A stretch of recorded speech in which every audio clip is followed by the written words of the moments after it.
Break के बाद आपका एक बार फिर से स्वागत है। न्यूज़ एक्सप्रेस पर आप देख रहे हैं शतरंज के खिलाड़ी, और शतरंज के खिलाड़ी में आज हमारे मेहमान हैं सुब्रमण्यम स्वामी, जो जनता पार्टी के अध्यक्ष हैं और इस समय केंद्र सरकार पर निशाना साधे हुए हैं 2G स्पेक्ट्रम घोटाले को लेकर। बातचीत का सिलसिला फिर से आगे बढ़ाते हैं। अभी आपने एक लेख लिखा था, बहुत बड़ा ही तीखा लेख था और उसकी बड़ी तीखी प्रतिक्रिया हुई थी। किसमें? यानी तीखी प्रतिक्रिया क्या? एक अंग्रेजी अखबार में जनता में तो नहीं थी, एक अंग्रेजी अखबार में लिखा था। लिखा था डीएनए की बात कर रहे हैं। तो जनता बहुत कम पढ़ती भी है, लेकिन जो प्रतिक्रिया आई थी ये कि आपको हिंदू तालिबान तक कहा था। तो क्या आपकी आइडियोलॉजी कहीं मिलती है उससे? मेरी शब्दावली जो वाक्य हैं उसमें जो विचारें मैंने व्यक्त किए, उसको कोई पढ़ के सुनाता है तो कहता है ये तो बड़ी सीधी बात है। मैंने कहा कि मुसलमान को स्वीकार कर लेना चाहिए कि उनका पूर्वज हिंददू है। इसके साथ साथ आपने और भी बहुत सारी ऐसी बात है, यही बताइए जी, जैसे उनके वोटिंग राइट्स को लेकर। नहीं, मैंने वोटिंग राइट्स के बारे का ये नहीं कहा जो आप कह रहे हैं जी। मैंने ये कहा है कि हिंदुस्तान की जो बंटवारा हुई थी वो इस आधार पर हुई थी कि जो मुसलमान अपने को हिंदू के साथ रहने में कोई दिक्कत नहीं समझता है, उसके लिए वो हिंदुस्तान में रह सकता है। लेकिन जो मुसलमान, जैसे अब जिन्ना कहते हैं कि वो हिंदू के नीचे काम नहीं कर सकते, क्योंकि एक बार हमने यहाँ राज किया था और इसीलिए हमें अलग देश में। ऐसा तो कोई कह नहीं रहा है, सब काम कर रहे हैं। काम सुनिए, बात तो सुनिए। जिन्ना की बात आप जानते नहीं, यही कहकर अंग्रेजों ने पाकिस्तान बनाई। वो तो गया। तो जो लोग हिंदुस्तान में रहते हैं उनको हिंदुस्तानी तब मैं मानूंगा जब वो कहेंगे कि उनका पूर्वज हिंदू है। तो वो आपसे उनको सर्टिफिकेट लेना पड़ेगा? नहीं, फिर कहना में क्या दिक्कत है? सर्टिफिकेट, मुझे कोई कहे कि इस देश में राष्ट्रवादी रहना चाहिए, इसके लिए कोई सर्टिफिकेट की जरूरत नहीं है। आप तो कह रहे हैं कि हिंदू राष्ट्र बना देना चाहिए। मैंने कहा हिंदू राष्ट्र के माने हैं कि ये हिंदुस्तान है, हिंदुस्तान में हिंदू और अन्य लोग, अन्य धर्म के लोग जिनका पूर्वज हिंदू है, ये मैंने कहा था। नहीं, उसमें तो आपने 300 मस्जिदों आर्टिकल सामने होती तो मैं बता देता। 300 मस्जिदों को तोड़ने की मैंने ये नहीं कहा था। मैंने कहा यदि वो हमारे मस्जिद पर बम फेंकते हैं तो जिन मंदिरों पर बनी है उन मस्जिदों को हटा देना चाहिए, ये कहा था।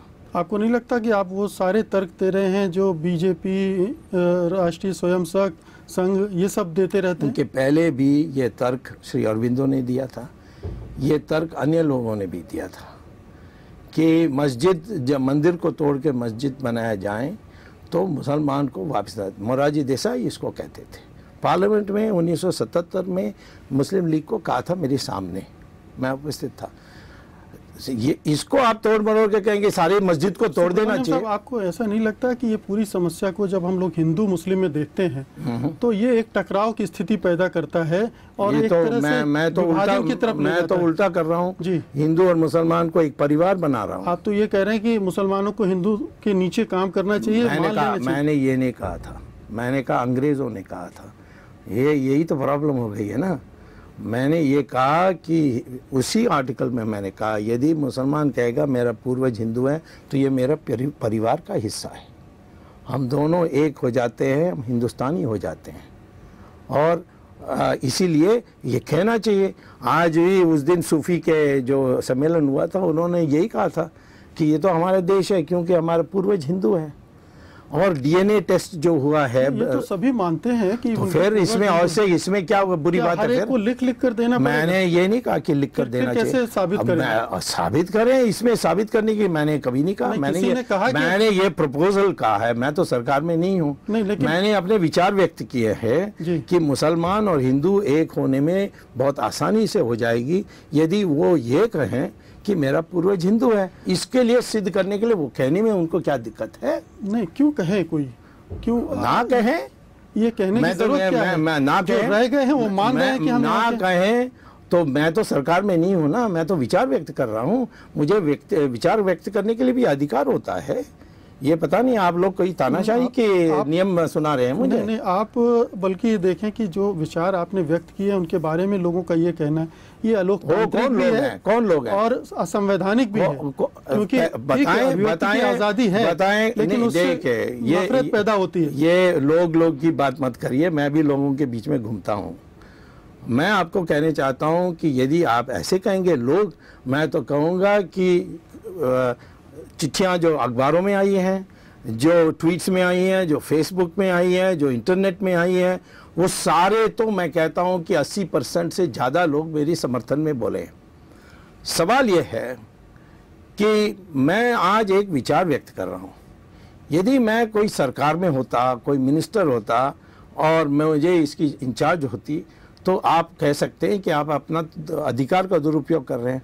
मेरा तो व्यक्तिगत विचारों का स्वतंत्र अधिकार है, उसको मैंने उपयोग किया। ना माने तो डिबेट में कहिए कि क्यों नहीं कहना चाहिए। आप जानते हैं कि जो ये कट्टरपंथ की पैदावार है, हाँ। वो उसमें अमेरिका का कितना बड़ा रोल रहा है। तो उसने उसको फंड किया, सऊदी अरब ने फंड किया, तो क्या है? और वो पूरे माहौल में उसको उसकी विश्व में फैला तो क्या है? तो मैं अपने देश की बात कर रहा हूं। मुसलमान से इस तरह की दरियाफ्त करना, मुसलमान तो ये मानता ही है कि उनका पूर्वज हिंदू है। कई लोगों का नाम आज भी हिंदू नाम है जी, चौधरी है, मलिक है। तो फिर आपको लिखने की जरूरत क्यों पड़ रही है? मैंने कहा लिख कर दो। नहीं, आपने कहा है कर देना चाहिए। देखिए आप पढ़ते नहीं है ना। मैंने पढ़ा आपका। नहीं, फिर आपको याद नहीं है, आपका स्मरण शक्ति कमजोर हो गया। मैं ये आपको बता रहा हूँ, मुझे तो याद है मैंने जो लिखा है। मैंने कहा यदि मुसलमान ये कह दें कि मेरा पूर्वज हिंदू है, वो मेरा परिवार का हिस्सा बन जाता है और हम सब एक हो जाते हैं।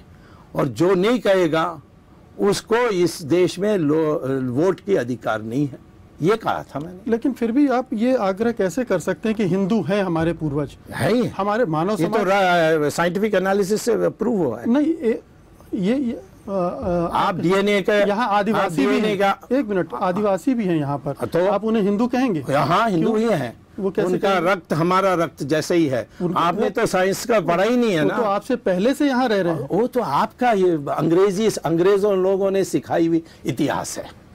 वो लोग हमारे में से गए वन में रहने के लिए, मतलब उन्हें वो अलग नहीं है, वो अलग नहीं है, तो अंग्रेजों का है। जैसे आर्या द्रविड़ा जो अंग्रेजों ने भर दिया जी, वो है। सुब्रमण्यम साहब, फिर से एक वक्त हो गया है एक छोटे से ब्रेक का। ब्रेक के बाद वापस लौटेंगे। बहुत गर्मा गर्म बातचीत हो रही है सुब्रमण्यम साहब से। इस बातचीत को जारी रखेंगे, आप कहीं मत जाइए।